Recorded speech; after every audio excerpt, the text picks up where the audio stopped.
Kia ora, Darin here again. Now, the game I chose to play was Roadwarden. I started it yesterday, I saved it at this spot, was playing it for a little while, and I really enjoyed it. First off, I enjoyed the background music, and let's see if I can get that going. At night, you've got this, but yeah, I like the atmospheric music, it's very cool, and the other thing I liked is that you've got three classes of character you can play: a scholar, a mage, or a fighter. Fighter being the default one for beginners. Well, it's not default, but that's probably the better one to play. And you've got all these other groovy little RPG stats like this symbol here tells you about nighttime. This one tells you about your hit points or your vitality, nourishment if you've been eating well, armor. Yeah, you've currently got a Gambison, and then you've got appearance, and you've been out on the road for a while, so you're probably probably your charisma isn't that high. But I like the concept of the story, and the writing is really good. Take this for example. You put your blanket on the tallest crate and sit down. This is over here. You've got these crate. This is the semi watchtower area, and evidently this is the gate at the front where you came in, and you met the Lieutenant Tulsi. Tulia and another guard, and they're in the tents. And evidently the bad guys come over from the north and over here. So you're on watch up here for the night because I volunteered to do that first and give these guys a bit of a break. So time will tell if that's going to help my stats at all. But I managed to get some rope out of them. So there's lots of different options that you can do. But I mean, even this writing here, the night is warm, but a sporadic summer breeze brings gentle refreshment. From time to time your back aches and you have to force yourself to keep your eyes open. The light of the moon helps you to focus on the tall grasses. For most of the time you spot smaller critters and birds, but there are exceptions. At one point you see a three-horned deer trying to challenge another. But before they clash their antlers, a two-legged dragonling appears, leading its much smaller offspring. The furry beasts try to intimidate the predators with roars and aggressive head movements. After a few moments, both sides walk away slowly, not willing to risk the fight, nor to admit their defeat. I don't let it distract me. I keep looking around, because you're on watch.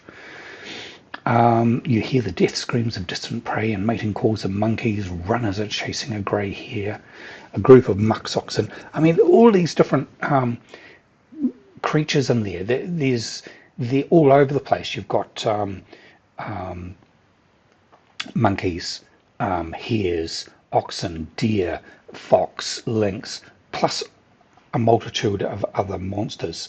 Now, part of the storyline is that your previous Roadwarden, Roadwarden is the dude who walks between and keeps the road clear. You carry messages between different folk, and you are meant to, sort of look out for people and that sort of carry on and help them out.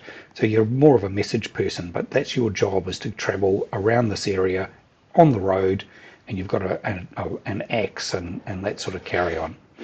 So, and your previous Roadwarden has disappeared, and his name was Darin, and although you ride a palfrey horse, he rode a saurian, which is, I'm assuming, would be like a dinosaur. So there's a huge mix of different types of creatures within this world. So there could be anything come up while you're out on the road, or even while you're in a little defended encampment like this. So a dustbox running with a lynx making playful screeches. Thankfully, you never have to intervene. You sit there watching the not-so-distant forest, trying to outlast sleepiness. You can only guess how much time has passed. Once you feel you've had enough, you climb down and go to a tent, waking the bearded man with just a couple of words. You confirm that nothing important has happened. Gather my things and squeeze into the tent, use my bag as a pillow, put my blanket on the pallet and cover myself with the cloak. Sleeping in a tent is not the stuff of dreams, but it's as much a welcomed rest. The pallet keeps the cold soil away. The moonlight saves the outside world from the eerie gloom. You listen to your own breath and find a comfortable position. Your job starts tomorrow. I focus on the real goal of my journey. So this could be, here's here, first time I've heard it.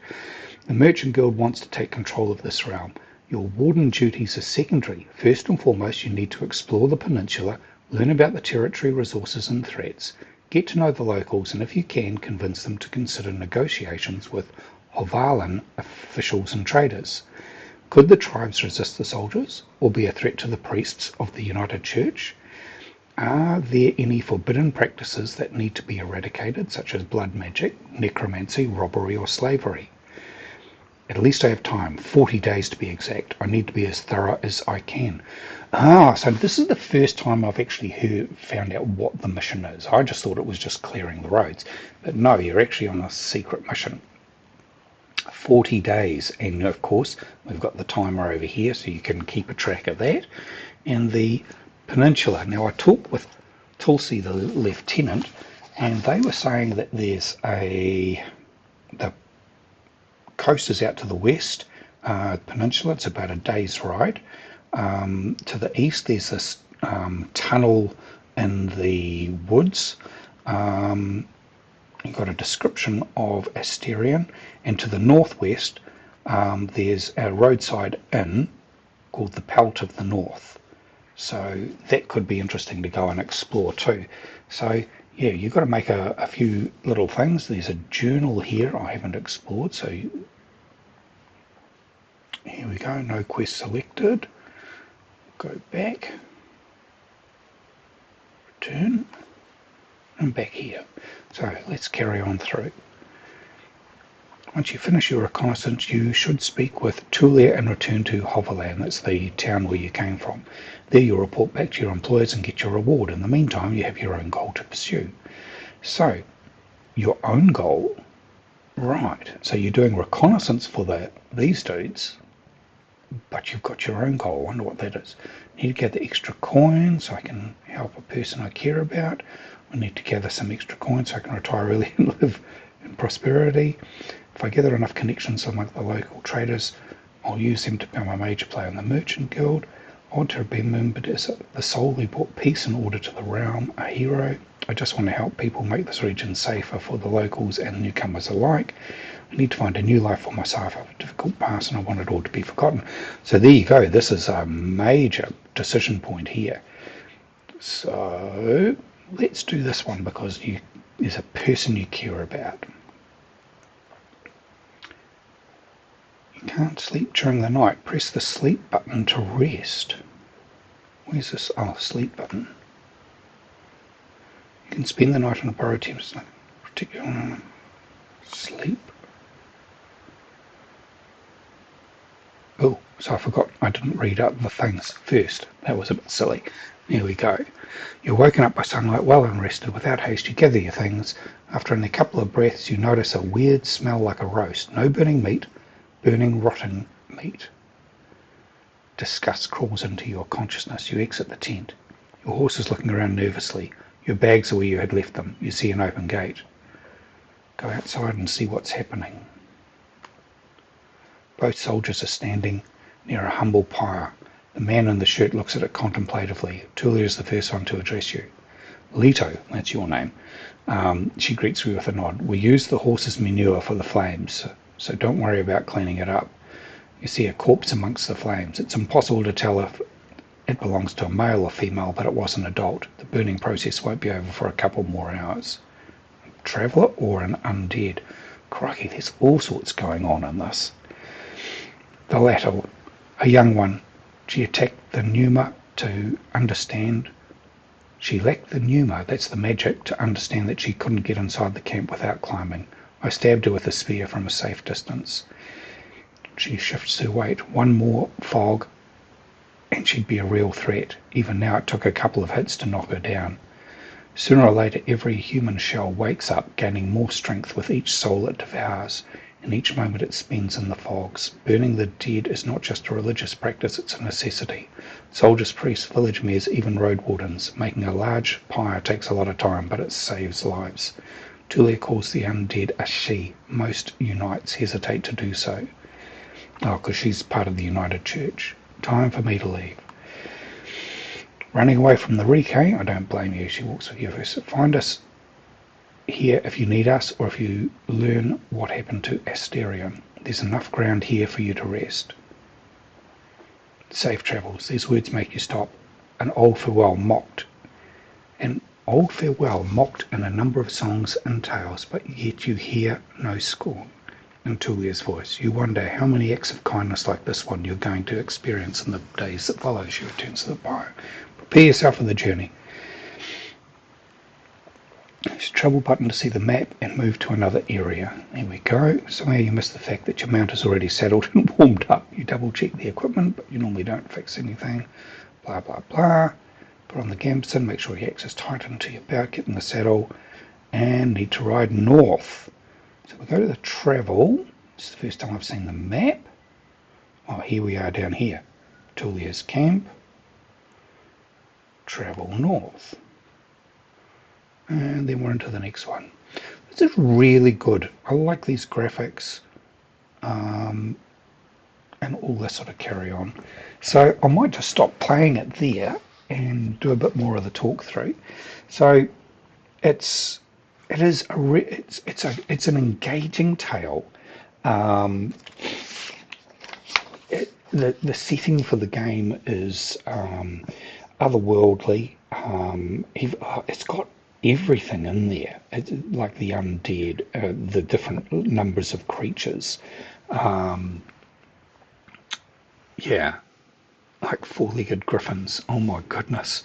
Yeah, the main characters that I've encountered so far, well, there's yourself, Leto, the Roadwarden. Obviously, you've got your own mission, but you're also on a mission for the town folk, and you're going to suss out the area. So you're on a reconnaissance mission. So that's really interesting.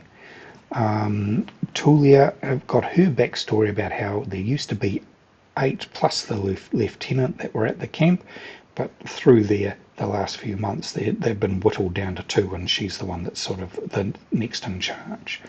And they've got another month before they have to finish, which kind of coincides with you. So you may be able to go back with them as an escort when you're leaving and heading back to the main town of Hoverland. Can I see where the story is going? Not really, because there's some. Well, yes, you've got your reconnaissance mission, but I don't know what the private mission is. That there was all those choices, so that's going to be interesting to unfold. Plus, you've got the mystery of what happened to Asterion, your previous Roadwarden.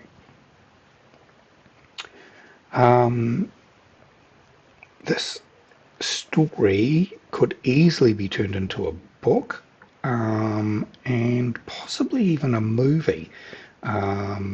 Yeah, quite easily. I can it's got almost Witcher vibes about it. There's a little bit of subtle humour in there, but there's a ton of mystery, and I guess you're about to go into a bit of action. Yeah, especially here, 24 BC yelling, bawling, chasing around, blocking your path. So you've got all sorts of things you can, yeah. So what would be there? Take your axe, hurry the horse, for ride through. Should stay here, safe than sorry. Grab the crossbow. A light hit should be enough to make him scatter. See, there's all sorts of things that you can be doing with different things. So that's really cool.